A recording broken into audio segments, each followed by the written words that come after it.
좋은 음식과 좋은 교제를 주심을 감사드리고 다시 하나님의 말씀 앞에 섰습니다. 저희가 늘 두렵고 떨리는 마음으로 하나님 말씀 앞에 올바른 마음 자세가 되게 하시고 저희 마음 밭이 주께서 열매 맺으실 수 있도록 좋은 밭이 되도록 도와주시기를 이 시간 주 앞에 간절히 간구드립니다. 무엇보다도 저희가 듣기만 하는 자 되지 아니하고 듣고 믿음으로 실천해서 하나님이 기뻐하시는 합당한 열매를 맺기를 원합니다.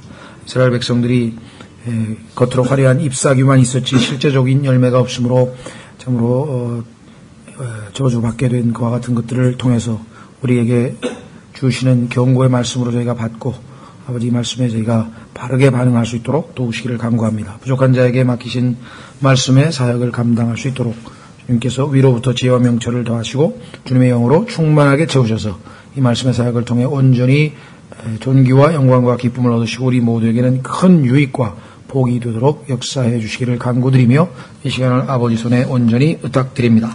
모든 말씀을 우리 주 예수 그리스도의 이름으로 기도드리옵나이다. 아멘. 아까 우리 살펴봤던 21장에서 41절에 그가 그 사악한 자들을 무참히 멸하고 이렇게 됐을 때 이 무참히 멸하고 그 다음에 이제 43절에 교회 시대의 사람들에게 왕국을 나누어 주는 그런 장면을 우리가 볼 때 보통 AD 70년에 예루살렘의 멸망, 파괴로 그 말씀이 성취되었다. 이렇게 역사적으로 우리가 보통 확인해 볼 수가 있을 것 같습니다. 자, 그래서 우리는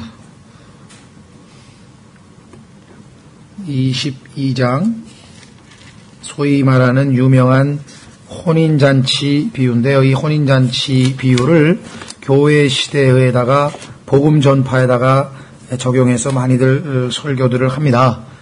그래서 조심스러운 것은 이 전체를 교회 시대의 교리로 잘못 적용하면 나중에 그 사람이 13절에 가면은 바깥 어두움에 내던져서 지옥에 가는 장면이 나올 수밖에 없죠.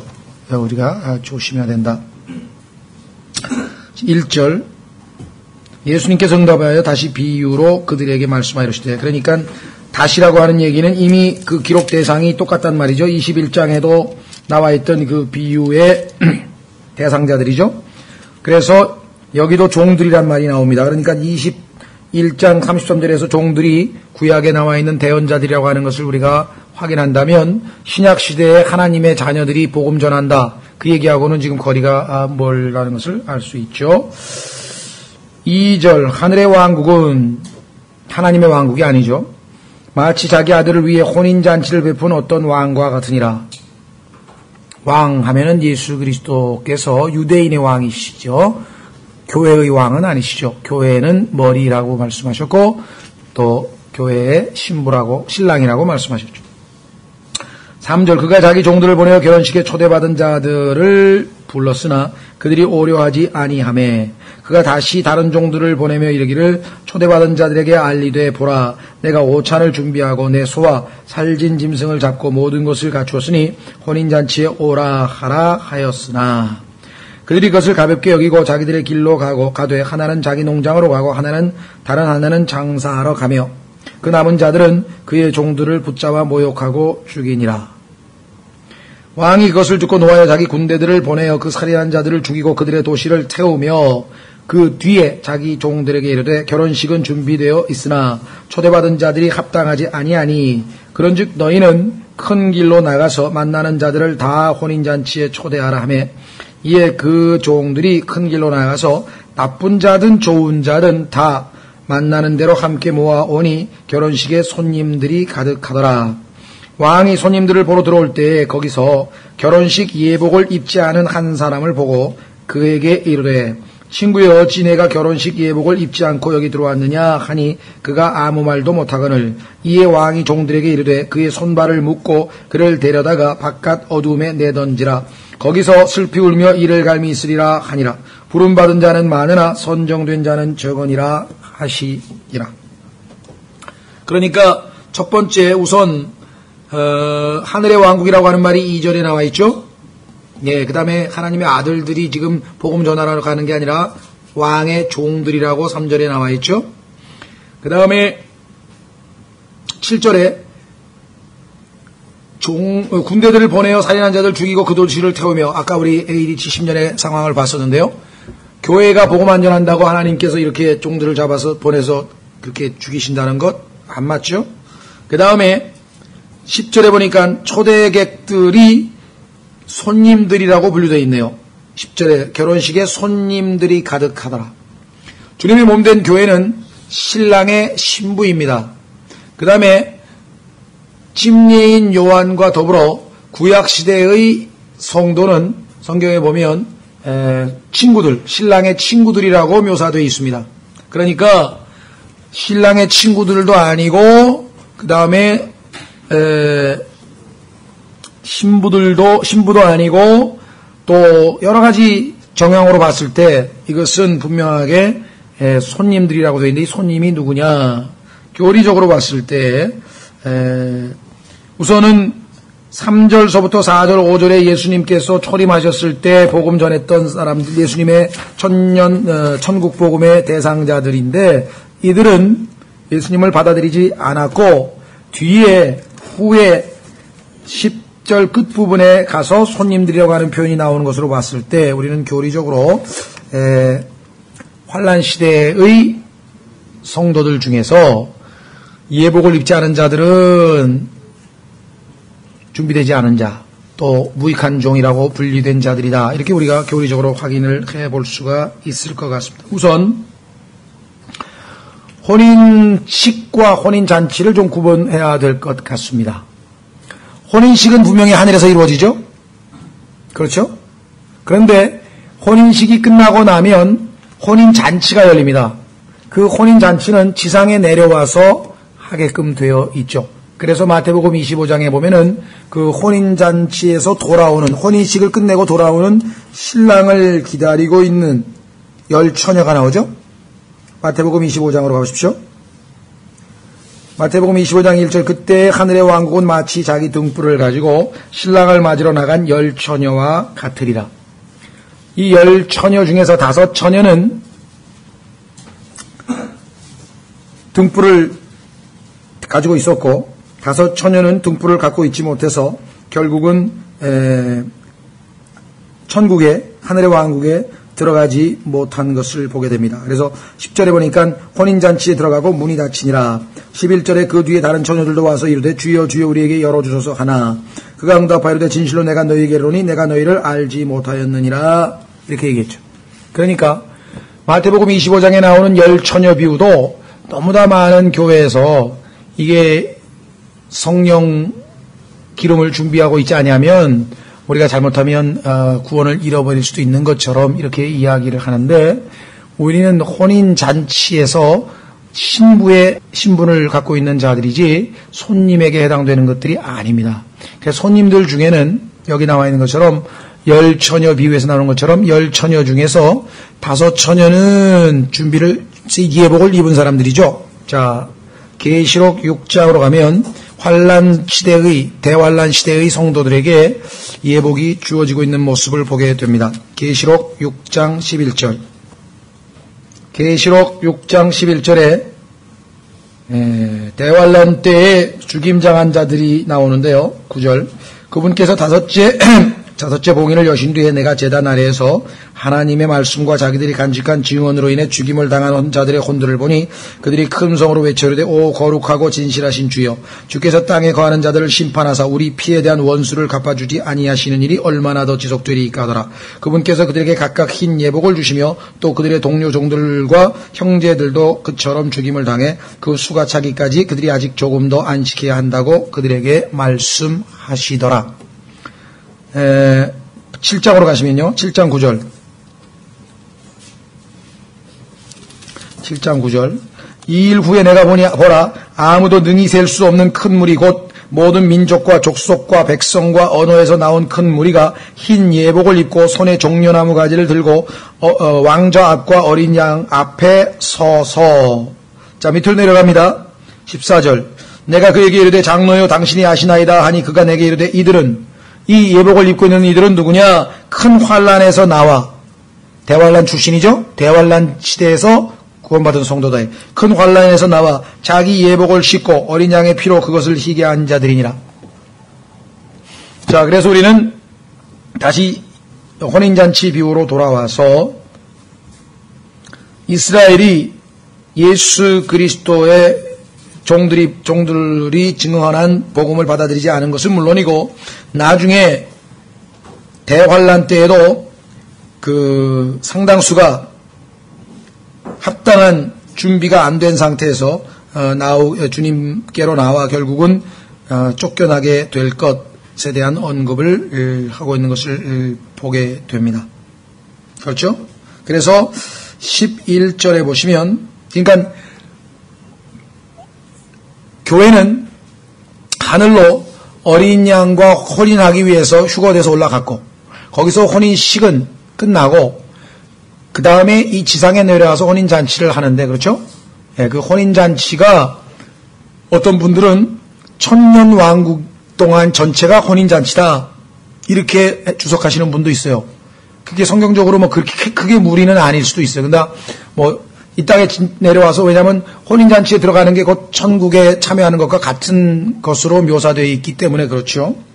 그래서 그 어린 양의 혼인잔치에서 참여할 사람들이 누군가는 시편 45편에 보면 어린 양의 혼인잔치를 노래하고 있는 그 시편에 신부, 뭐 왕비, 그다음에 뭐 들러리, 뭐 친구, 뭐 하여간 여러 종류가 있습니다. 그래서 그것을 우리가 정확하게는 나누지 못하지만 적어도 우리가 율법 이전 시대에 이방인들이 있을 거 아니에요.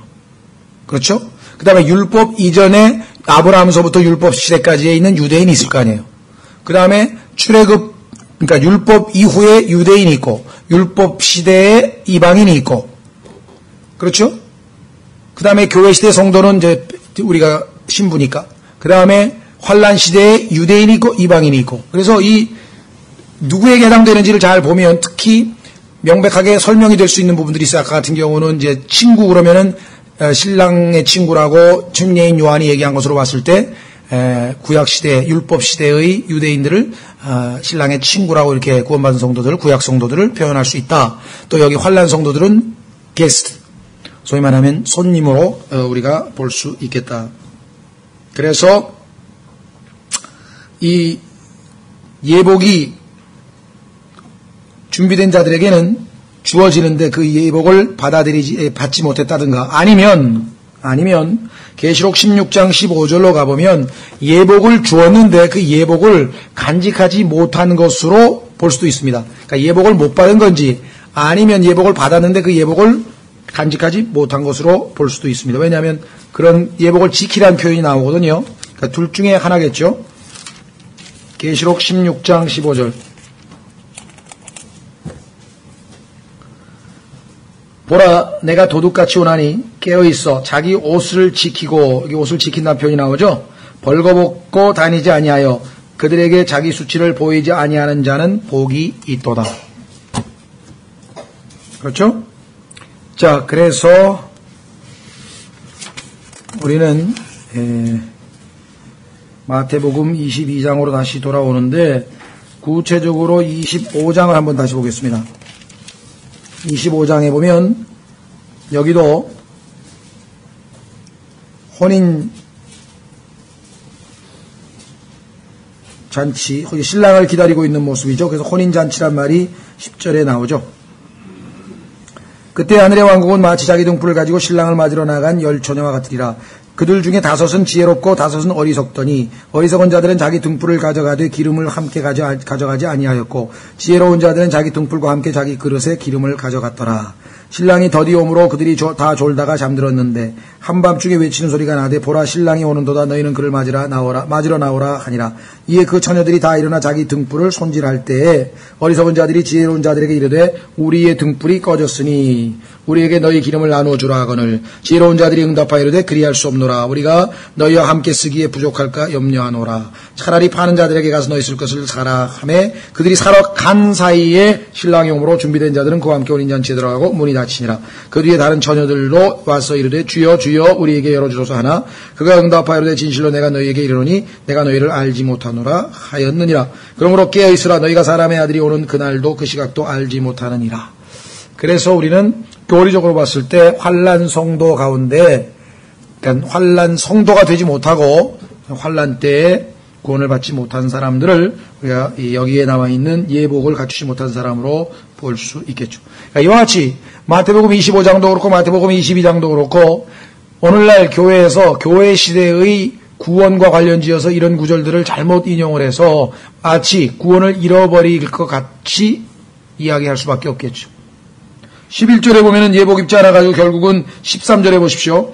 바깥 어둠에 내던지라 거기서 슬피우며 이를 갈미 있으리라 이렇게 표현이 되어 있잖아요. 근데 이 표현은 명백하게 성경에서 지옥에 던져지는 모습 아닙니까? 그렇죠. 마태복음 13장으로 가보겠습니다. 마태복음 13장에도 바로 이 어둠에 던져지는 장면이 나오잖아요. 마태복음 13장에 지옥에 대해서 언급된 표현이 42절에 불타는 용광로 속에 던져 넣으리니 거기서 통곡하며 이를 갈미 있으리라는 표현이 나오고요. 그 다음에 50절에도 불타는 용광로 속에 던져 넣으리니 거기서 통곡하며 이를 갈미 있으리라 하시니라. 자, 그래서 우리는 이 혼인잔치 비유나 그 다음에 열처녀 비유를 교리적으로 정확하게 해석을 한 다음에 필요에 따라서 우리가 영적으로 적용을 해야지 이것을 그냥 교리적으로 교회 시대의 복음 전파 교리로 갖다가 전하고 그리스도인들이 구원을 잃어버릴 것처럼 해석을 할 때는 상당한 무리가 따르고 상당한 문제가 생긴다는 것 기억하시면 되겠습니다. 자, 그 다음에 15절부터 22절까지 15절서부터 22절까지는 교회와 국가, 교회와 정부와의 관계에 대해서 우리에게 정확한 지침을 내려주고 보완 구절은 로마서 13장에 보면은 위에 있는 권세에 순복하라고 이렇게 말씀하셨죠. 자, 그때 바리새인들이 가서 어떻게 자기들이 그분의 말로 함정에 빠뜨릴까 의논하고, 자, 그러니까 뭐 진리를 알고 싶어서 질문한 것이 아니고 어떻게 하면은 함정에 빠뜨릴까. 자기 제자들을 헤롯 당원들과 함께 보내어 이르되, 자, 여기 보면은 예수님을 반대했던, 예수님을 극렬하게 저항했던 무리들이 네 부분이 있습니다. 처음에 등장한 사람 누구냐면 서기관입니다. 바리새인들. 그런데 바리새인들과 서기관들은 거의 같은 파에 이렇게 가깝게 지냈죠. 그 다음에 정반대의 교리를 가지고 있는 즉 보수주의자인 서기관과 바리새인들에 비해서 완전히 진보주의자하고 자유주의자였던 사두개인들이 있어요.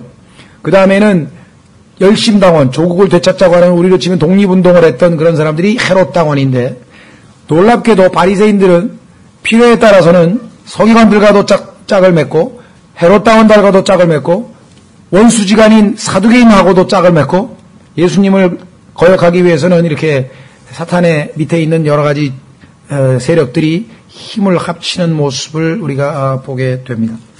자, 그래서 자기 제자들을 헤롯 당원과 함께, 바리새인들하고 헤롯 당원하고는 전혀 어울리지 않는 사람들인데도 불구하고 하나는 종교에 관심 있는 사람이고 하나는 정치에 관심 있는 사람인데 힘을 합쳤다.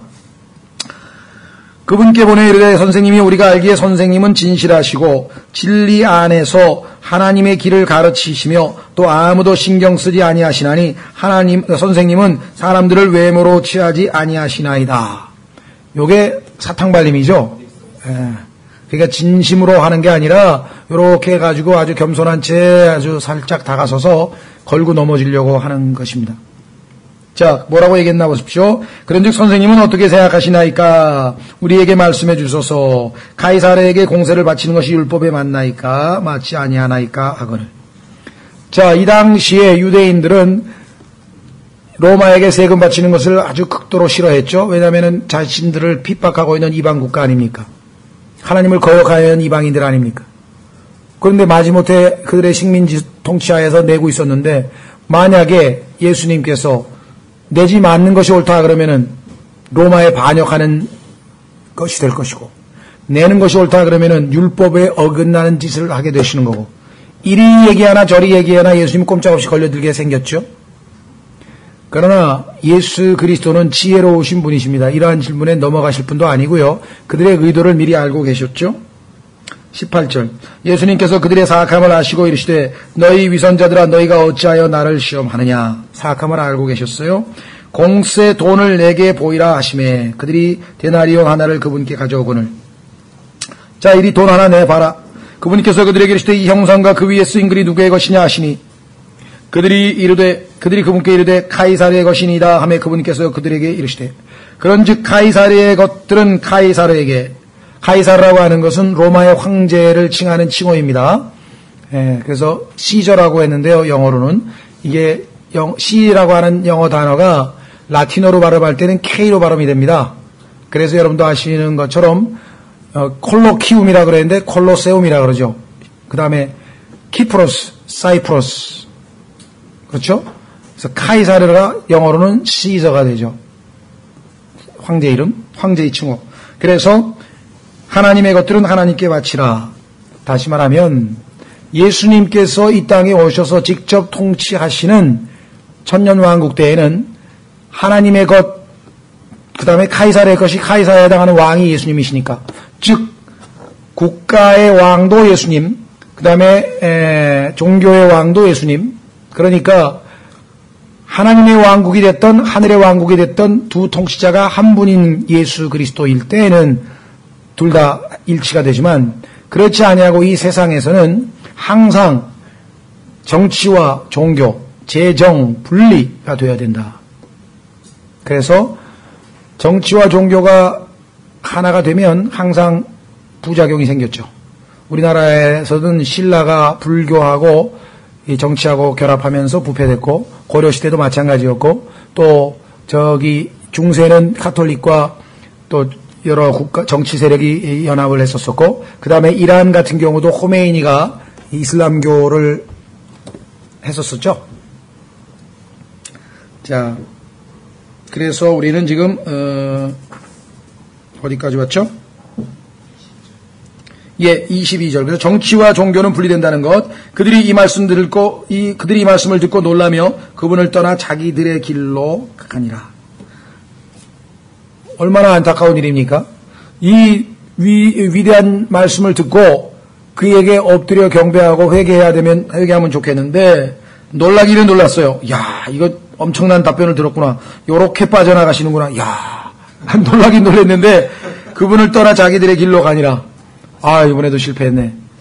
그러니까 이 마음이 완전히 사탄에게 사로잡혀 있는 상황인 것 같습니다. 그렇죠? 그래서 그 다음에 이제 드디어 이번에는 사두개인들이 이제 찾아왔어요. 사탄이 예수 그리스도를 무너뜨리기 위해서 다양한 종류의 시도를 합니다. 처음에 권위에 대해서 질문하고, 그 다음에 요거 뭐죠? 그 세금에 관해서 질문하고, 요번에는 부활에 대해서 질문하는데 뭐라고 질문하냐? 그날에 부활이 없다고 말하는 사두개인들이 그분께 와서 그분께 물어 이르되, 사두개인들은 오늘날로 치면 자유주의자들이죠. 초자연적인 것, 천사도 안 믿어요.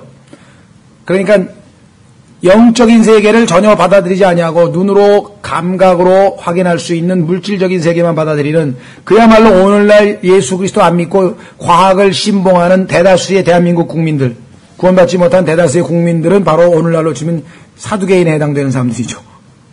그렇죠?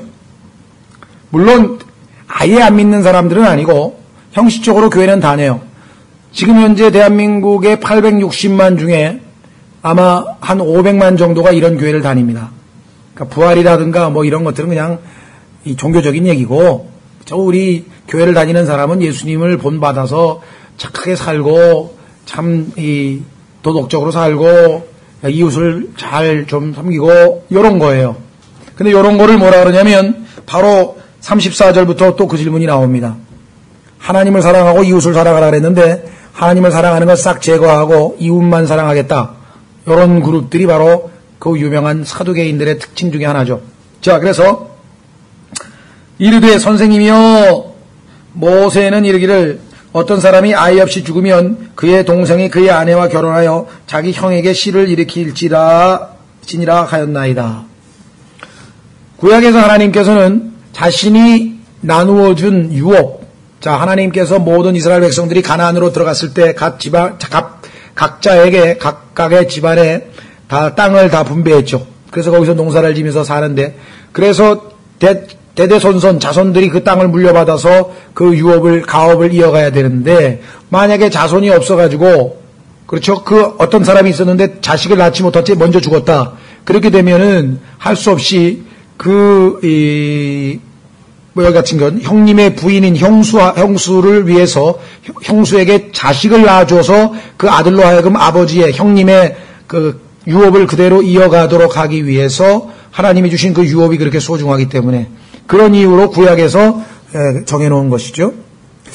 우리나라도 무슨 예전에 막 그런 법들이 있었던 것 같아요. 그러니까 뭐 이렇게 형님의 대를 잇기 위해서 뭐 하는 그런 게 있었던 것 같아요. 그러니까 그런 취지에서 이제 하나님께서 말씀을 하셨습니다. 그랬더니 어떻게 이걸 인용했냐? 25절 이제 우리에게 7 형제가 있었는데 첫째가 장가들었다가 죽어 자식이 없으므로 자기 아내를 자기 동생에게 남겼고 둘째도 셋째도 마찬가지였으며 7째까지 그렇게 하다가 그러니까 그 둘째도 자식을 못 낳고 죽고 셋째도 자식을 못 낳고 죽고 해서 결국 7째까지 다 그렇게 됐다. 그러면 맨 나중에는 그 여자도 죽었나이다. 그런즉 그들이 다 그 여자를 취했으니 그러면 7 형제가 다 이 여자와 그 혼인을 했으면 부활 때에는 그 여자가 그 7사람 가운데 누구의 아내가 되리까 하매 머리 잘 썼네요. 그렇죠? 머리 좀 굴렸어요. 머리 좀 굴려가지고 어떻게 하면 예수님을 걸고 넘어질까. 그런데 예수님은 뭐라고 답변하시는 거 아니? 예수님께서 그들에게 대답하여 이르시되 너희가 성경 기록들도 알지 못하고 하나님의 권능도 알지 못함으로 잘못하느니라. 성경도 모르고 하나님의 권능도 모르고 그러니 너희가 지금 잘하고 있는 게 아니다. 부활 때에는 그들이 장가가지도 시집가지도 아니하며 하늘에 있는 하나님의 천사들과 같으니라. 하나님의 천사들은 결혼을 할 필요도 없고 할 수도 없죠. 하늘에서. 왜? 천사들은 죽지 않습니다. 그러니까 대를 이어갈 필요가 없죠. 두 번째, 천사들은 다 남성입니다. 그렇기 때문에 결혼할 필요 없죠. 다 남자니까.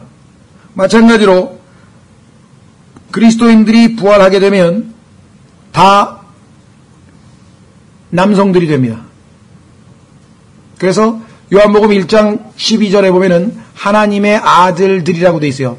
그래서 우리가 하나님의 딸이란 말을 그리스도인들은 교리적으로는 합당치 않은 겁니다. 하나님의 아들들입니다. 모두가 다. 왜냐하면 나중에 우리는 예수 그리스도의 형상으로 될 것이거든요. 예수 그리스도의 영광스러운 몸으로 바뀌게 됩니다.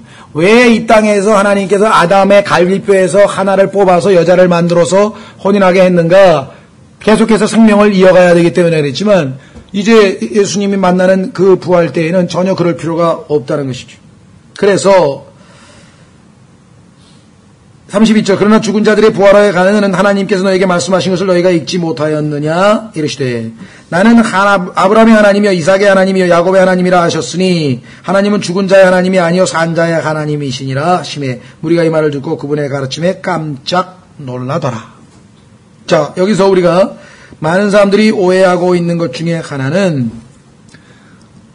천사들이 생식 능력이 없다고 생각해요. 천사들은 결혼할 필요가 없었고 할 수가 없었던 것은 하늘에 있을 때 그렇습니다. 그렇죠? 자, 확인해 보겠습니다. 베드로후서. 죄송합니다. 베드로후서보다는요 요한일서도 좋겠네요. 요한일서가 아니라 유다서. 계시록 바로 직전에 유다서로 가시면 자 보십시오. 유다서 6절 5절부터 보십시오. 그러므로 비록 너희가 전에 이것을 알았으나 내가 너희로 하여금 기억하게 하려 하노라. 곧 주께서 백성을 이집트 땅에서 구원하시고 그 뒤에 믿지 않는 자들을 멸하셨으며 또 자기들의 처음 신분을 지키지 아니하고 자기들의 거처를 떠난 천사들을 처음 신분을 지키지 아니하고 자기들의 거처를 떠난 천사들, 그러니까 하나님의 아들들이라고 하는 신분들이 있었는데 원래 그 신분을 지키지 아니하고 거처를 떠났다 그랬죠? 다시 마태복음 22장으로 가보세요. 마태복음 22장 30절에 부활 때에는 그들이 장가가지도 시집가지도 아니하며 그 다음에 뭐라 그랬습니까? 하늘에 있는, 이게 단서죠.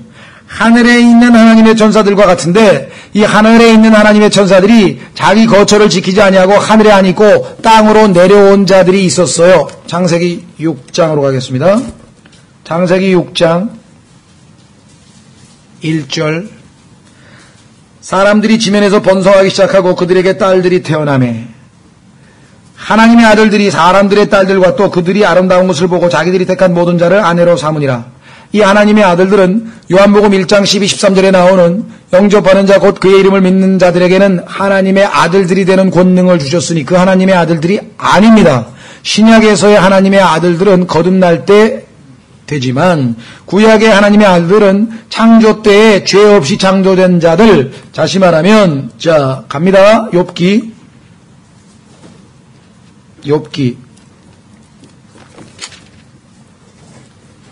1장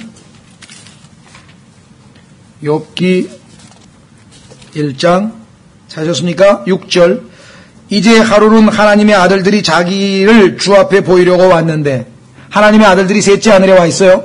사탄도 그들 가운데 오니 주께서 사탄에게 이르시되 네가 어디에서 오느냐 하시니 자, 이 하나님의 아들들을 두고 천사들이라고 하는 것 모르는 사람은 없겠죠. 2장 1절 또 하루는 하나님의 아들들이 자기를 주 앞에 보이려고 왔는데 사탄도 그들 가운데 와서 주 앞에 자기를 보이니라. 하나님의 셋째 하늘 앞에 왔었어요. 하나님의 아들들 왔죠. 38장으로 갑니다. 욥기 38장 하나님께서 천지를 창조하고 계십니다. 4절 내가 땅에 기초들을 놓을 때 내가 어디 있었느냐 네게 명철이 있거든 밝히고 하라. 누가 그것의 치수를 정하였는지 내가 아느냐 누가 그것 위에 줄을 팽팽히 쳤느냐 그것의 기초들을 어디에 고정하였느냐 혹은 그것의 모퉁이 돌을 누가 놓았느냐 어느 때 새벽별들이 함께 노래하고 하나님의 모든 아들들이 기뻐 소리를 질렀느냐. 창세기 1장 1절에 하나님이 창조하실 때 하나님의 아들들이 찬송을 불렀다고 성경에 나와 있다면 그들이 누구인지는 분명해지겠죠. 시편 82편 하나님께서 강한 자들의 회중 안에 서시며 강한 자들 누구라 그랬습니까? 바로 설명이 되어 있네요. 신들 가운데서 심판하시는도다. 강한 자들이 신들이에요. 소문자 신들. 그렇죠? 밑으로 내려갑니다. 6절 내가 말하기를 너희는 신들이라 너희는 다 지극히 높으신 이의 뭐라고요? 아이들이라 하였으나 너희는 사람들같이 죽을 것이요. 언제 죽었습니까? 창세기 6장에서 죽었죠. 총치자들 중에 하나같이 넘어지리로다.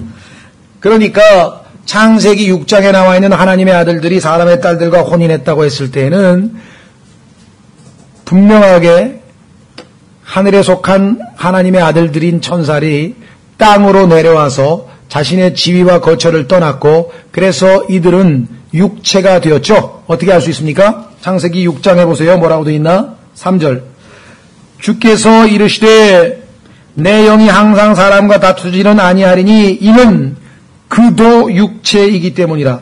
인간도 also 인간도 육체가 되면 그 앞에 있는 사람의 아들들인 천사들도 원래는 영이라 그랬죠. 섬기는 영이었는데 그들이 뭐가 됐습니까? 육체가 됐죠. 그래서 유다서에서 이런 육체를 strange flesh 다른 육체라 그랬어요. 사람들의 육체하고는 다른 이상한 육체가 있었다. 그래서 그 천사들이 롯을 구하러 왔을 때 롯의 그 주변 이웃들이 그 남자들과 동성애를 즐기기 위해서 와서 저 남자들 빨리 내놓으라고 했었던 것 보시죠? 다른 육체를 따라갔다고 성경에 기록되어 있잖아요. 그러니까 우리가 마태복음 22장을 잘못 읽어서 하늘에 있는 하나님의 천사들처럼 결혼을 안 하는 건 맞지만 여기에 하늘에 있는 이란 말을 싹 빼고 천사들은 결혼을 안 하는데 어떻게 창세기 6장에서 천사들이 결혼했느냐? 그것은 셋의 경건한 아들들을 얘기하는 것이지 어떻게 그게 천사들이 되느냐? 이렇게 성경을 해석을 합니다. 그렇게 해서 그런데 어떻게 셋의 경건한 아들들과 가인의 타락한 딸들이 결혼을 했는데 거인이 나오냐 이 말이에요. 돌연변이가 있어가지고 천사들과 인간이 혼합을 하니까 돌연변이가 나왔고 그와 같은 일들은 그 후에도 있었다 그래서 잉카 제국에도 보면은 육손이 손가락이 6개인 사람들이 나타나고 그 다음에 실제적으로 그와 같은 육손이를 본 사람도 있죠. 그 다음에 다니엘서 2장에 아까 우리가 읽었던 그 돌이 날라올 때이죠. 그때 바로 직전에 적그리스도 치하에 그들이 사람들의 씨와 섞일 것이나 사람들과 씨에 섞이는 일이 창세기 6장에 있었고 그 후에도 몇 번 있었는데 이제 노골적으로 여러분과 제가 휴거되고 올라가면 이 지상에서는 그와 같은 또 다른 돌연변이가 발생한다 이 말이에요. 글쎄 사람들에게는 그것을 어쩌면 이 게놈 프로젝트에 의해서 무슨 뭐라 그러죠 그걸? 인간 복제라고 속일런지는 잘 모르겠지만 성경에는 분명히 타락한 천사들이 지상에 내려와서 사람의 씨와 섞일 것이라고 예언이 되어 있습니다. 그런데 놀랍게도 예수님께서는 분명하게 마지막 때를 롯의 때하고 노아의 때하고 같다라고 말씀하셨는데 바로 천사들과 관계하려고 왔던 사건이 있었던 것이 바로 롯의 때고 타락한 천사들이 지상에 내려와서 사람의 딸들과 혼인한 게 롯의 때라고 노아의 때라고 한다면 얼마나 성경이 정확하게 이 문제에 대해서 언급하고 있는가. 그래서 우리는 이 창세기 6장 해석에 있어서 이 마태복음 22장 하늘에 있느니라고 하는 이 하나 단어가 단초를 제공해주는 중요한 것이다 말씀드릴 수 있죠. 자, 그 다음에 34절부터 그러나 그분께서 사두개인들을 잠잠하게 하셨다는 것을 바리새인들이 듣고 함께 모였는데 야 우리도 가서 한 방 얻어 맞았는데 사두개인들도 가서 한 방 얻어 터지고 왔다는데 이거 어떻게 하면 좋으냐. 우리나라도 보통 일 터지면은 무슨 안가에서 모여가지고 대책회의 하잖아요. 예, 대책회의 한다. 그때 그들 중에 한 율법사가 그분을 시험하려고 그분께 질문하여 이르되 이번에는 도덕적인 문제, 율법의 문제를 들고 나왔다. 세금 문제도 안 되고 부활 문제도 안 되고 권위 문제도 안 되고 여러 가지 주제를 다 던져봤는데 안 돼. 그럼 율법에 대해서 한번 물어보자. 선생님이요, 율법에서 큰 명령은 무엇이니까 하며 예수님께서 그에게 이르시되 너는 내 마음을 다하고 혼을 다하고 생각을 다하여 주 네 하나님을 사랑하라. 마음, 혼, 생각에 그 다음에 마가복음인가 누가복음에 거기 가보시면 힘이라는 게 하나 더 들어가죠. strength, physical strength까지 들어가죠. 자, 어쨌거나 첫 번째는 뭐냐? 하나님을 사랑하는 이것이 첫째가 하는 큰 명령이요. 근데 예수님은 두 번째 명령까지 가르쳐 주셨네요. 둘째 명령은 그것과 같은 것으로 너는 내 이웃을 내 자신과 같이 사랑하라 하니라. 모든 율법과 대언자들이 그리 이 두 명령에 매달려 있느니라 하시니라. 신명기 6장 5절을 인용했고 하나님을 사랑하는 것은 그 다음에 뒤에 나와 있는 이웃을 사랑하는 것은 레위기 19장 18절을 인용을 했습니다. 그러면서 예수님께서는 모든 율법과 대언자들이 그래 이 두 명령에 달려있다는 얘기는 한마디로 얘기하면 뭡니까? 성경 전체에 613가지 율법이 있는데 그 율법은 한마디로 두 가지다. 하나님을 사랑하고 이웃을 사랑하고. 그렇게 하면 율법을 지키려고 애를 쓸 필요가 없어요. 왜? 하나님을 사랑하는 사람은 율법을 자동으로 다 지키게 돼 있어. 이웃을 사랑하는 사람은 다 자동으로 지키게 돼 있어. 어떻게 할 수 있는가? 보십시오. 디모데전서 1장 5절.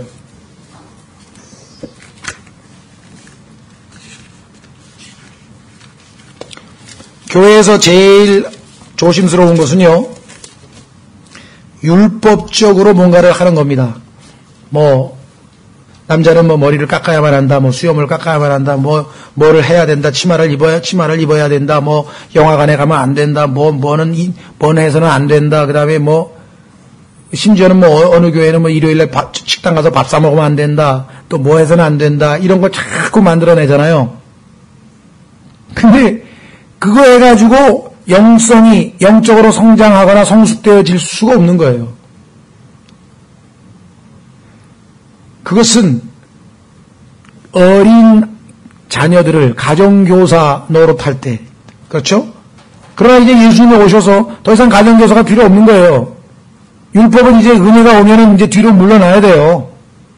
율법의 목적은 뭐라 그랬습니까? 죄를 깨달음이라. 율법을 주신 목적은 지키라고 주신 게 아니었습니다. 유대인들은 그것을 지키라고 주신 줄 알고 그거를 지키는 척하면서 이렇게 율법을 잘 지키고 이렇게 거룩하고 이렇게 뛰어난 민족이 어디 있느냐 하면서 자기 의를 드러내고 자기 의 때문에 예수님을 거부한 민족 아닙니까? 근데 하나님은 그게 아니야. 율법에 비춰봐서 너희가 율법을 지킬 수 없는 존재라는 것을 알고 그 다음에 율법 때문에 죄를 많이 질 것을 좀 적게 지게 해서 울타리를 쳐줬어요. 그러나 예수님이 오시고 나면 그 다음에는 예수님을 사랑하기 때문에 죄를 안 짓고 예수님을 사랑하기 때문에 헌신하고 예수님을 사랑하기 때문에 헌금을 내고 예수님을 사랑하기 때문에 내가 내 자신을 부인하고 희생하고 내가 이웃을 사랑하기 때문에 복음을 전하고 내가 형제를 사랑하기 때문에 내가 손해보고 그런 거죠. 그 사랑이 율법의 목적이야. 확인해 보겠습니다. 디모데전서 1장 5절. 디모데전서 1장 5절. 이제 명령의 목적은 순수한 마음과 선한 양심과 거짓없는 믿음에서 나오는 뭐라고요? 사랑이거늘. 예수님은 바로 이 말씀을 지금 하고 계신 거죠? 마태복음 22장에서. 그 613가지, 심지어는 계산까지 다 했어요. 613가지인데 총 율법이. 그 613가지가 우리 사람의 뼈의 숫자하고 똑같다면서요? 그렇습니까? 나 뭐 해부학을 잘 몰라서 모르겠는데, 사람의 뼈의 숫자가 뭐 613개라든가, 근육이 613개라든가, 약간 그렇고요. 그 다음에, 그 중에서 아주 하라! 그런 게 248개. 하지 말라! 하는 게 365개래요. 그래서 하루에 한 가지씩 안 해야 돼. 365개야. 그걸 또 전부 다 계산해가지고 요거를 했나 요거는 안 했나 그럼 맨날 체킹하고 하는데 얼마나 어리석어요. 그런데 로마서 6장 14절에 예수 그리스도를 믿고 구원받았으니까 너희가 이제는 율법 하에 있지 아니하고 은혜 아래에 있느니라. 얼마나 감사합니까? 그래서 알고 보니까 율법이 주신 목적도 원래 지키라고 준 게 아니었어. 죄인인 걸 알게 하고 사랑, 그 율법의 문자는 뭐 하라 하지 말라지만 그 담겨있는 스피릿, 정신의 영은 뭐예요? 하나님을 사랑하고 이웃을 사랑하라. 그래서 예수님께서 그 말씀을 하셨죠. 로마서 13장으로 가시면 로마서 10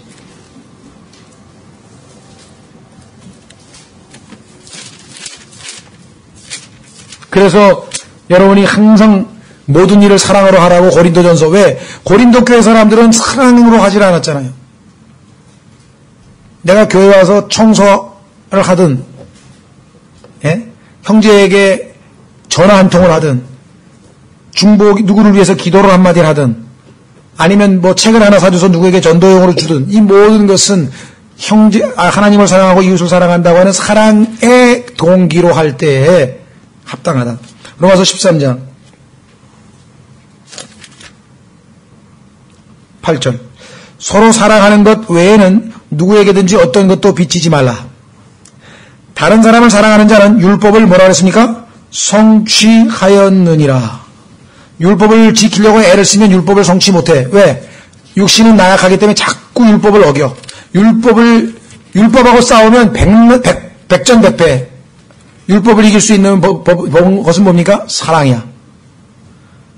어둠을 이길 수 있는 방법은 더 어둡게 하면 안 돼. 빛이 임하면 어둠은 사라지게 돼 있어. 자, 그래서 9절에 너는 간음하지 말라. 너는 살인하지 말라. 너는 도둑질하지 말라. 너는 거짓 증언하지 말라. 너는 탐내지 말라 한 것과 그 외에 어떤 다른 명령이 있을지라도 그것은 너는 내 이웃을 내 자신과 같이 사랑하라 하신 이 말씀 안에 간략하게 들어있느니라. 사랑은 자기 이웃에게 해를 끼치지 아니하나니 그러므로 사랑은 율법의 완성이니라. 자, 여기서 이제 짚고 넘어갈 것이 있습니다. 두 가지가 그랬죠? 하나님을 사랑하고 이웃을 사랑하고. 자, 그러면 첫째가 중요하죠.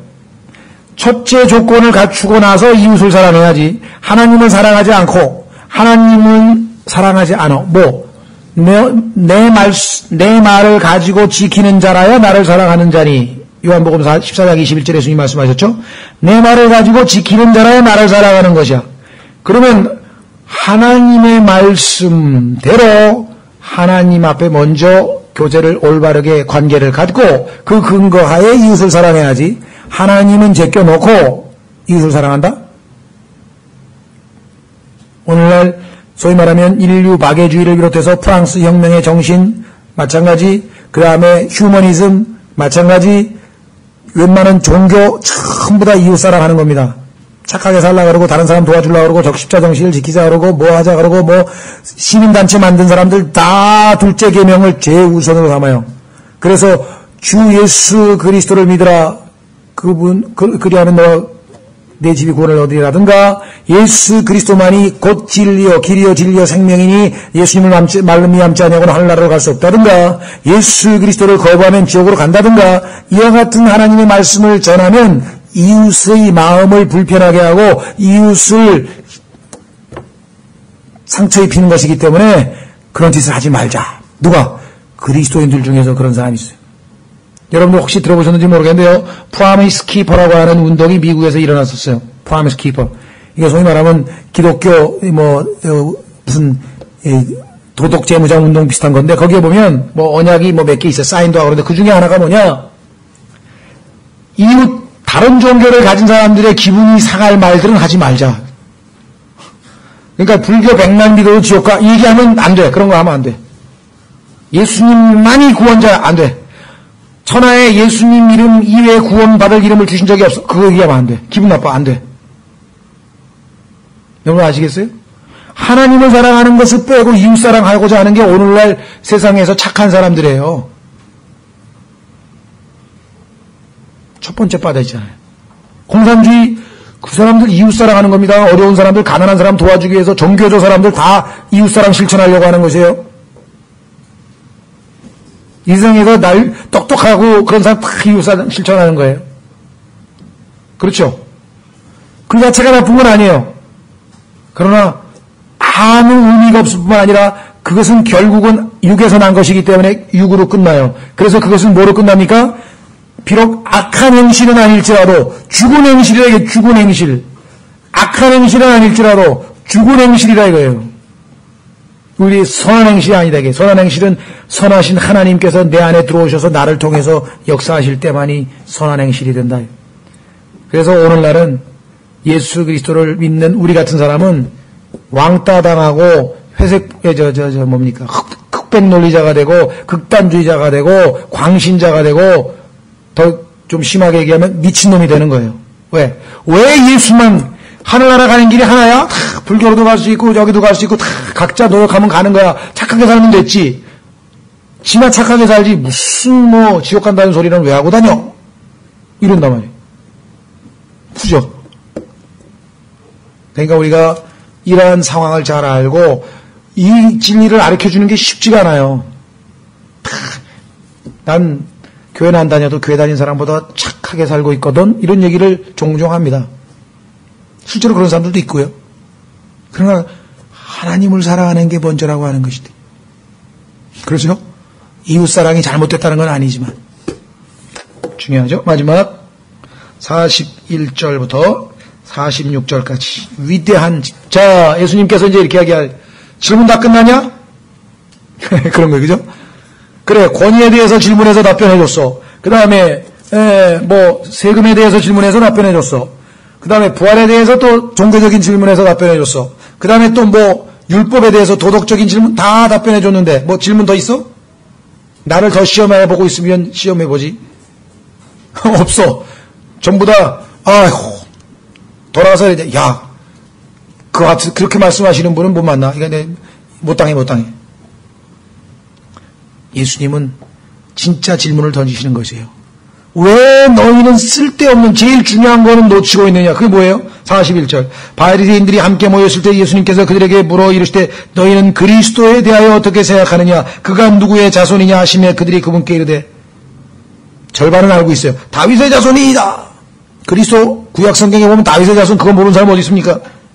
그분께서 그들에게 이르시되 그러면 어찌하여 다윗이 영 안에서 그를 주라 부르며 이르되 아니 다윗의 자손 중에서도 몇 대 자손인데 다윗으로부터 한 1000년이나 뒤에 있다가 태어난 분인데 아니 어떻게 다윗이 성령 안에서 시편에서 그분을 부를 때 주라고 부르며 이러되 주께서 내 주께 말씀하시기를 그러니까 아버지께서 아들에게 말씀하시기를 주께서 내 주께 말씀하시기를 내가 내 원수들을 내 발받침으로 삼을 때까지 너는 내 오른편에 앉아있으라 하셨도다 하느냐. 그러면 다윗이 그를 주라 부를진대 어찌 그가 그의 자손이 되겠느냐 하시니 성경에 보니까 예수님은 이새의 가지인 동시에 이새의 뿌리라고 되어 있어요.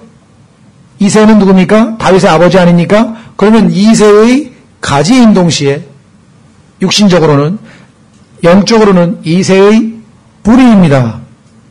그러니까 예수님은 창조주이시며 동시에 인간이시죠. 하나님이시며 신성을 가지고 계시고 인성을 가지고 계시고 이 신비로운 예수 그리스도의 신분을 확인 못하니까 다윗의 자손 맞는데 근데 왜 다윗이 자기 자손 보고 주님이라고 불렀어? 에? 유구무원. 아무도 등이 한마디도 그분께 대답하지 못하고 그날 이후로는 감히 아무도 그분께 더 질문하지 아니하더라. 여러분, 이 세상에 있는 지금 우리 주변에 있는 대한민국 사람, 이 지구상에 있는 사람들 중에서 왜 구원 받습니까? 예수님이 누군지를 모르니까 그렇죠. 예수 그리스도께서 자신을 창조하신 분이고 온 우주 만물을 말씀으로 창조하신 분이고 온 우주를 통치하고 계신 분이고 자신의 말씀으로 이 온 우주를 유지하고 운행하고 계신 분이시고 빛이 있으라 빛이 있으신 분이고 나사로야 일어나라 죽은 자가 일어나신 분이고 파도야 잠잠해라 그런 분이시고 그 예수님이 누구인 줄 알았더라면 가만히 있겠습니까? 그분에게 와서 엎드려 날 좀 구원해 주십시오. 그 십자가에서 저의 죄값을 다 갚으시다니 어휴 감사합니다. 감사합니다. 내가 하나님의 자녀가 되다니 이래야 될 거 아니겠어요? 그러니까 예수님께서 내가 누구인지 아는 거 그게 중요한 거야. 무슨 권위, 율법, 뭐 철학, 인생은 무엇인가 뭐 잔뜩 물어보고 굉장히 너희들 뭐 아는 뭐 대단한 것처럼 뭘 자꾸 질문하는데 진짜 중요한 걸 모르고 있어. 내가 누구냐 이게. 베드로는 알았죠? 주는 그리스도시여 살아계신 하나님의 아들입니다. 근데 예수님 뭐라 그랬어요? 요나의 아들 베드로 너 행복한 사람이야. 복된 사람이야. 왜? 이것을 너에게 계시하신 분은 계시는 뭐냐면요. 동상 제막식 할 때 딱 덮어놨다가 높은 분이 오면은 싹 벗기는 거죠. 갇혀있던 것을 열어주는 거예요. 베드로는 예수님이 누군지 몰랐어요. 그때까지만 해도. 뭔가 좀 굉장한 사람인 것 같다고 쫓아다녔어요. 그런데 하나님께서 눈을 딱 벗겨가지고 딱 보는 순간 이분이 누구야? 메시아야. 그리스도시야. 그리고 하나님의 아들이야. 하나님과 하나님의 아들이 같다 그러면 왜 똑같으냐고 또 물어보는 사람이 있어요? 인디비주얼이 아닙니다. 하나님 한 분 그게 아니고 하나님은 칭호예요. 칭호. 즉 하나님의 아들은 하나님, 사람의 아들은 사람, 소의 새끼라 그래요. 소는 소의 아들 그러나요? 소의 아들은 소, 말의 아들은 말, 개의 아들은 개, 하나님의 아들은 하나님. 이제 알겠습니다. 여호와의 증인은 또 이거를 깨닫지 못해가지고 구원 못 받아요. 예수님이 하나님의 아들인데 하나님하고 하나님의 아들이 왜 똑같냐? 넌 어때 하나님이? 그리고 하나님의 아들은 더 낫대.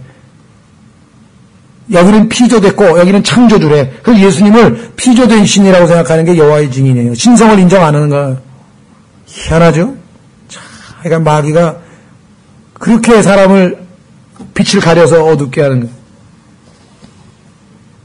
그래서 어떻게 보면 예수님은 온 우주에서 가장 위대한 질문 하나를 던지고 너희는 그걸 알아야 돼.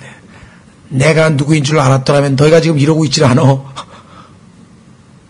베드로 너도 내가 누구인 줄 알았더라면 죽으시다니요 하고 나를 막지는 않아. 하나님의 일은 내가 죽는 거야. 그래야 하나님의 미랄이 땅에 떨어져야 열매를 맺잖아. 내가 죽어야 너의 죄값을 다 갚고 내가 지옥에 가야 너희가 지옥에 안 갈 거 아니야. 그런데 죽지 말라고 날 붙잡아? 사탄아 뒤로 물러가라. 쫓아버렸대. 베드로 안에서 역사하고 있는 사탄. 그렇죠? 그래서 정말 온갖 질문 속에서 예수님은 그 모든 시험을 다 이기신 다음에 진리, 핵심을 찌르시는 거예요. 내가 누구냐? 너희는 그리스도에 대해서 어떻게 생각하느냐? 그가 누구의 자손이냐? 그가 누구냐? 오늘날 이 질문을 참 던지고 싶지만 사람들이 뭐라 그러니까 예수 그리스도 Jesus Christ 슈퍼스타입니다. 예수 그리스도는 겸손한 갈릴리 사람입니다. 예수 그리스도는 유대인의 혁명가입니다. 예수 그리스도는 4대 성인의 한 분입니다. 예수 그리스도는 위대한 이스라엘의 혁신가입니다. 예수 그리스도는 위대한 종교의 창시자입니다. 예수 그리스도는 우주 만물의 창조주요 우리의 구원자요 온 우주 만물의 Lord 주님이라고 하는 사실, 그거를 모르니까 오늘날 인생을 방황하고 있는 거예요. 예수님이 하늘로 데려갈 수 있는 유일한 The Way 길이시잖아요. 그렇죠? 다음 시간에는 23장에서 예수님께서 화 있을진저 바리새인들과 서기관들아 이렇게까지 얘기했는데도 입 다물고 그냥 도망쳐버렸으니까 이제는 기대할 게 없으니까 예수님께서 그들의 위선을 날카롭게 지적하시는 꾸짖는 장면이 마태복음 23장에 나오고 그 유명한 종말론에 대해서 마태복음 24, 25장에서 마지막 올리브산에서의 마지막 설교를 하시는 예수 그리스도, 다음 시간에 우리 찾아보도록 하겠습니다.